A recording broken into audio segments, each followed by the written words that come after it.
નમસ્કાર મિત્રો, પહેલગામની અંદર જે 27 ભારતીય નાગરિકના જે મૃત્યુ થયા, આતંકવાદી જે હુમલો થયો, એક દુઃખની લાગણી અનુભવું છું. સાથે સાથે પહેલગામની અંદર ગુજરાત રાજ્યનું એક મિની સૌરાષ્ટ્ર બનાવવામાં આવે, જે ગુજરાતના તમામ સમાજના હજાર ઘરની વસ્તી સાથે એક સરકાર એક જગ્યા ફાળવણી કરે અને ત્યાં મિની સૌરાષ્ટ્ર બનાવવામાં આવે, જેથી કરી જે આતંકવાદી હુમલા થઈ રહ્યા છે તેમાં સરકારને, સેનાને, તમામ મિત્રોને ફાયદો થાય અને આગલા ભવિષ્યની અંદર સરકારને એને સપોર્ટ પણ મળે.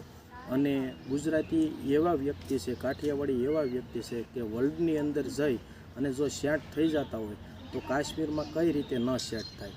તો સરકાર આવું વિચારી અને એક આગળ આવી અને એક મિની સૌરાષ્ટ્ર બનાવે.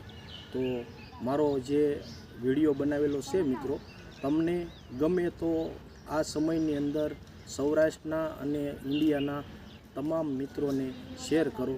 જય માતાજી, જય ભવાની.